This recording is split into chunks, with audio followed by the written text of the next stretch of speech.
Hello everyone, good morning po sa inyong lahat, and then God bless po. Saturday po tayo ngayon, pero ang aga ko po nagising, hindi na makatulog. Ito po tayo lahat, nagtimpla na po ako ng kape at nagpalaman po ako ng strawberry. Ito yung pinaka-breakfast ko. Maya lang po, kikilos-kilos na may loob ng bahay namin. Mag-CR po si Aya, hindi ko alam kung ano, makakatulog pa siya. Gising po siya. Ang oras ngayon is 5:45 po ng umaga. Hindi ko alam kung pupunta rin po ako ng bayan. Kasi nung last time na punta ko, ang dapat sana bibilin ko sa isang groceryan. Binalik ko, ang haba po kasi ng pila. Idadalawang ano lang, counter. Yung isa naman kasi puntang groceryan, wala yung ano ko, yung dapat kong bilhin. Ayan. Breakfast po tayo. Ito yung pinaka-breakfast ko. Then siya ay mag-itinapay din.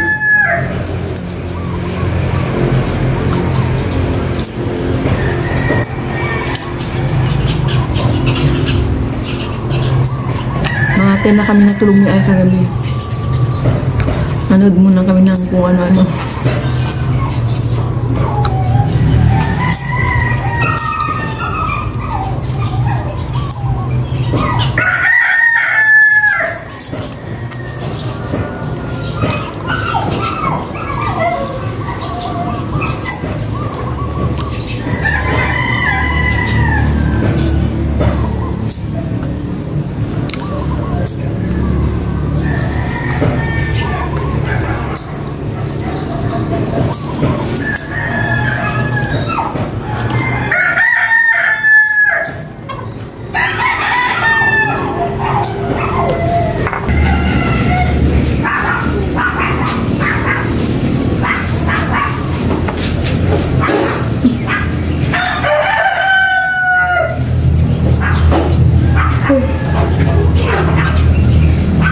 Breakfast ka na yan. Opo, mamaya papak mag-breakfast. Ano naman pala mo? Isang pala mo. Pagka-upo po dito basta yan. Awan yan. Opo.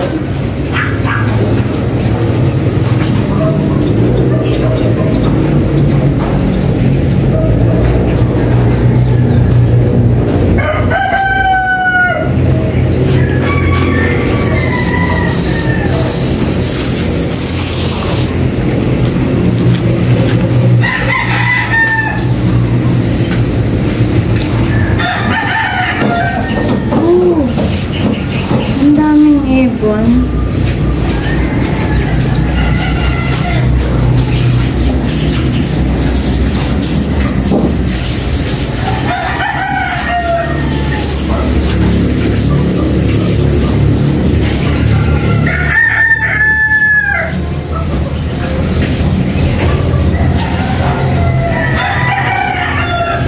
Yung tataba ng ibon. Saan? Ano? Tapos yun. Lagay natin pang mga yung bigas.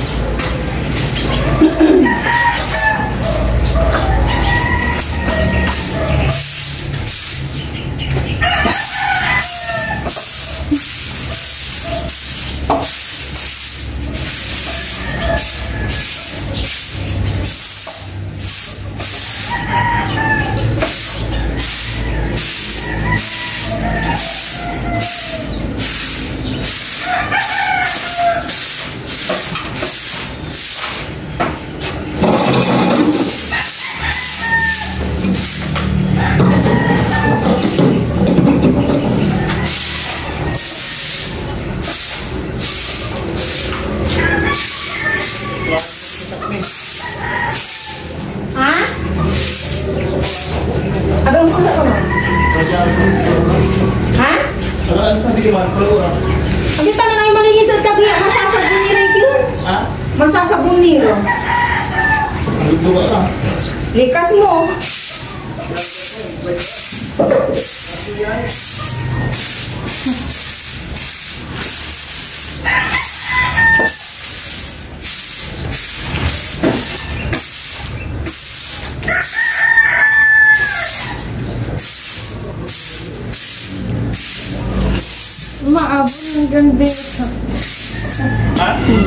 Bawasan natin dito ng dami. Ito pa mo. Dito ko kaya ipanin mo ano? Yung. Pagapan. Yung angkal. Ang dami yung bato. Yan kasi pinurot-protektahan ko itong ano, kalamansi. Ayun, ma'am. May ano na yung kalamansi. Bunga na. Isa. May dalawa pala. Yung isa maliit pa. Kulimlim po yung aming panahon. Hindi ulan mo. Ano pa mo? Ito po yung mga tanim ni Papa dati na lantana. Sayang. Hindi po.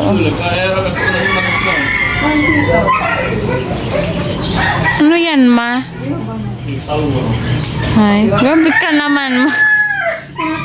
Hinaano mo.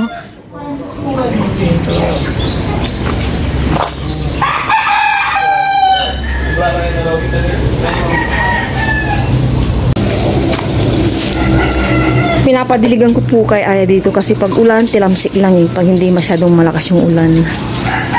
Itaas mo ya Sa kabila, tapos na dyan, kabila.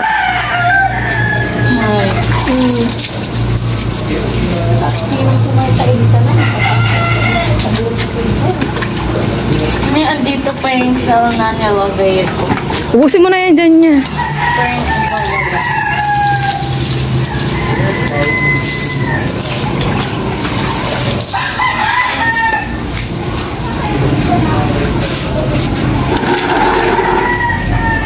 Umitim yung tubig niya, no? Oo nga eh. Lamig, no ya? Nararamdaman mo, biglang lumamig. Bigla pong lumamig. Tsaka kagabi po, malamig po siya. Hindi po kami nag-iisi ni Aya.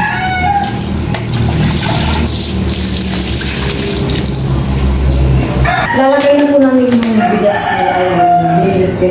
Pero yung luma, ilalagay ko muna po dito para pag nalagay ko ito, yung luma sa may mo. Hanggang dito pa naman yung ano, bigas na niyan. Itutudan na po talaga ito. Paano na ito? 25 kilos na bigas. Kasi pag magtatagal din po, lalang matatabunan, hindi sa pag ano, sa tagal na huli, papalit din po sa ilalim. Anin mo na yan? Tagalin mo na yan. Ano, kaya mo? I need a scissors.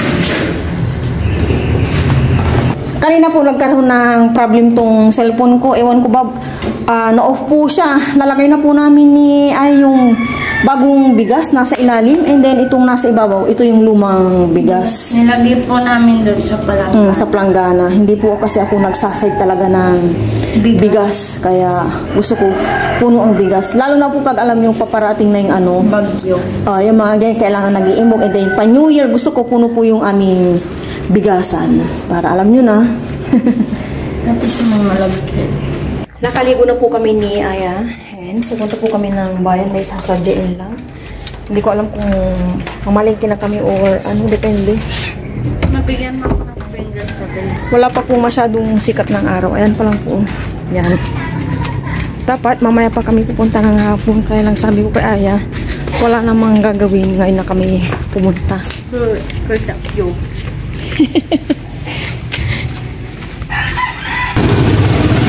Nakasakay na po kami ng tricycle.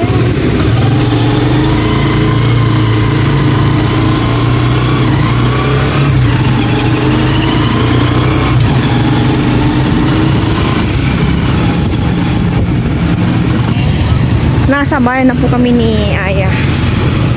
Napahinto po kami doon sa may bandang ukay. Wala pa naman silang magandang ano ba ukay. Hindi kami nakabili. Dito muna kami sa may isang groceryhan. Bibilin po yung dapat bilhin. Babalikan ko po yung sauce dito. Hanapin mo yung Philippine style yan. Hindi, ganitin mo lang yan. Para hindi ka marumihan yung Philippine style na sauce ng pang ano. Mali yan, yung malaki yan niya. Yung malaki. Bakit biglang nawala yung malaki? Ito pala. Nakaduling-duling na kami ni Aya. Yan. Tapos ano pa ba? Hintay ng kanton.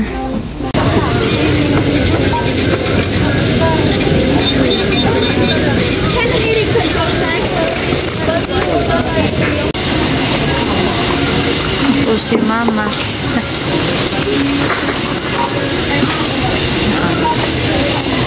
Nagpabili pa ako ng isang Pringles.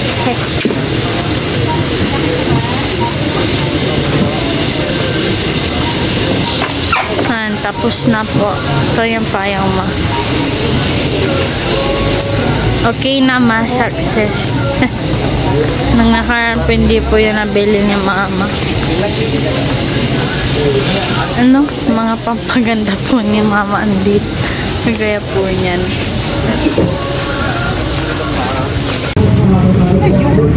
Nga yan o. Tinapay. Tinapay. Tinapay. Makigulo kami doon ni Aya. Tignan natin yan. Dito ka sa right side, kuya. Tayo makatawid eh. Doon tayo sa may ano. Tignan daw natin. Hindi siya gardenia. Bang tinapay.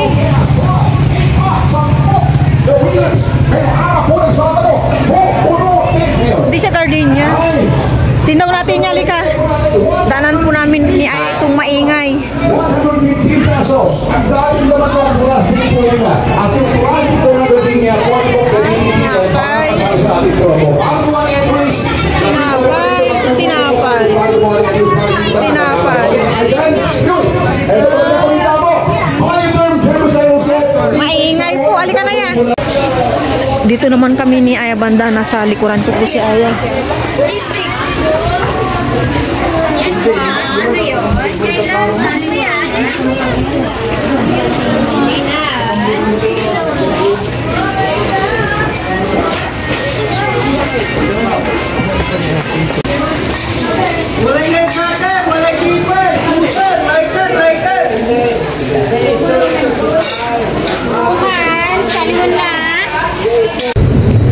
Nakasakay na po kami ni Aya ng bus. Pauwi na. Siya.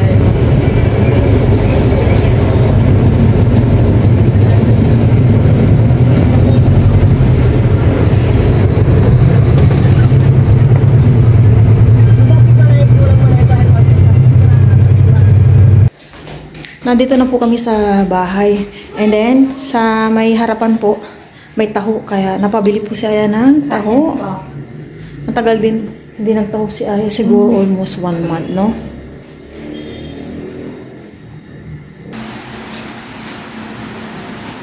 Ano siya? Patahin ko. Nagsawa na ako.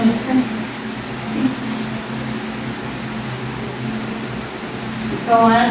Sabi ng kapilanan. Kaya, sabi ng kapilanan. Ayaw mo. Galing mo. Sabi na.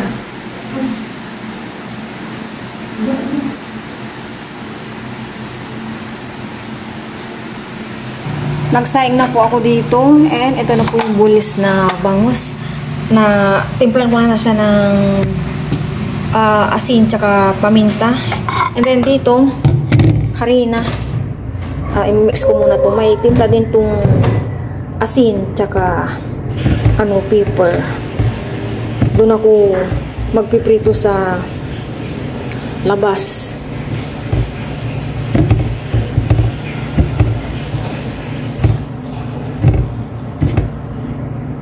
Wala kaming nabiling gulay ni Aya. Kasi yung mga okra, hindi po siya mga fresh. Nangingitim na po yung mga ukrang nakita namin ni Aya.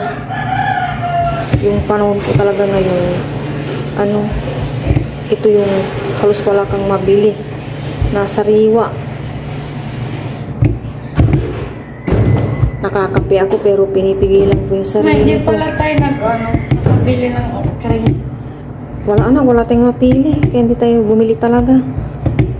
Puro, nangingitim yung mga okra doon sa bayan. What means of that?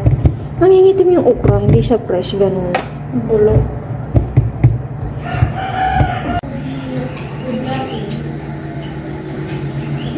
Dito po ako magpiprito. Ito na po yung nakot kong bangus. Nandoon yung sinain ko, hindi pa tapos. Hindi ko napigilang hindi magkape. Parang na-addict na po ako dito sa kape talaga. Kape po tayo, 10:30 po ng umaga.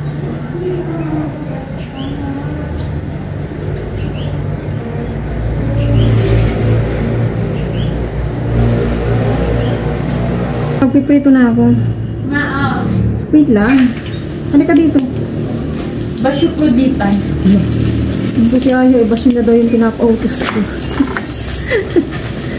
Tapos napunta dyan. Wag! Sa men. Minsan po talaga si Aya sa pila.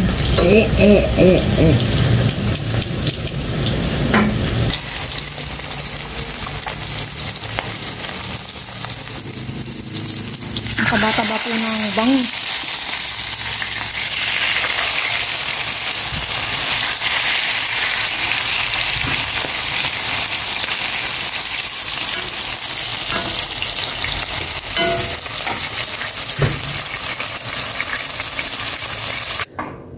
Kakain na po kami, pero gumagawa muna si Aya ng aming sausawan, kamatis, and sibuyas para masarap yung aming kain. Litano pa yan, lalaki yan. Lalaki po ng hiwa ni Aya. Yan. Tapos ito, 3 pang hiwa.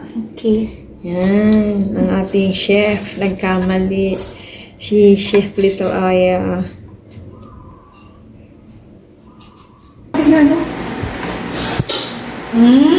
Yung ilong ko! Hindi ko namin masikapan. A little bit. Parang nakakapanibago din. Wala po si Paparay nila kaharaw.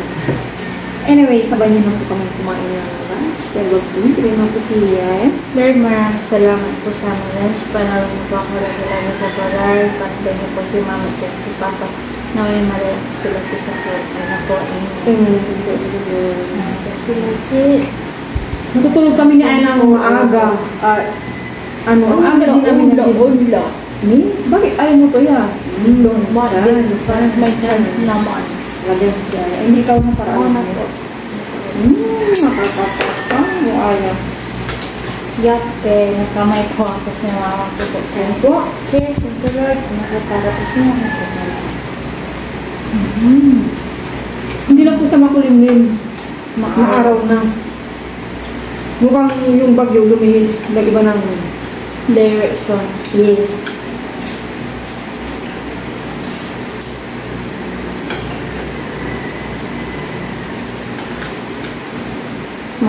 Sausawan.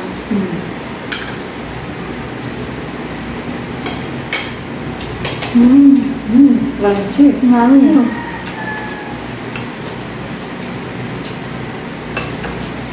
Ito yun po yung favorite kong ulam. Lalo na masarap pag may okra. Pero wala. Pero nagpunta ko nung sa isang restaurant. Meron yung sinasabi ko sa'yo. Yung tausi. Hindi yung yung gravy. Yung mushroom soup. Meron yun. Ang is maubos. Tapos nung nagpunta na ako doon, wala yung mga dairy milk. Ngayon meron na silang stock.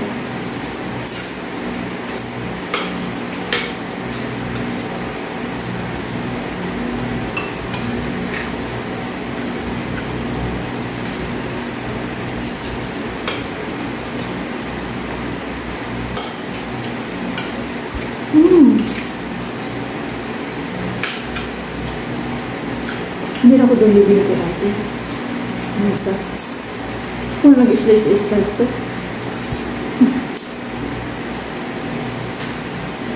Konti lang. Malaki.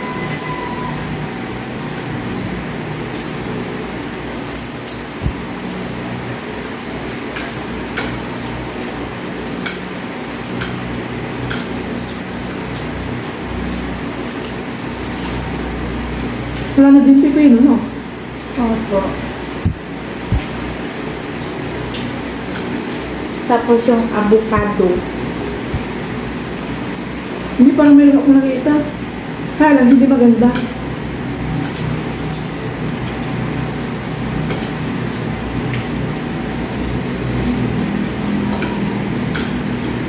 Ang avocado. Ito, crunchy. Sa gusto mo gusto sa ulam.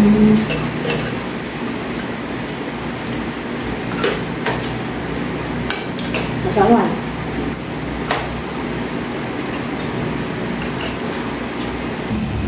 Tapos na po kami nag-lunch. At dahil weekend, ayan po si Aya. Hugas-hugas ng pinggan. Huwag ka na maglaro ng kutsilyo dyan yan. Hugasan mo na yan maigi at iilan lang pinggan yan at dadalawa tayo. Ang dami kaya. Lo. Stand straight, huwag pa kuba-kuba. Oh. Pansando magkan. Galaw-galaw para hindi may stroke. Yung mga na-stroke pa, hindi sila gumagalaw, ma. Joke lang. Aral lang yun para galaw-galaw. Oy, galaw-galaw. Ano ba yung tawag doon? Paik lang para yung mga walang ginagawa. Yung pa, ano lang. Ano lang yung salita-salita.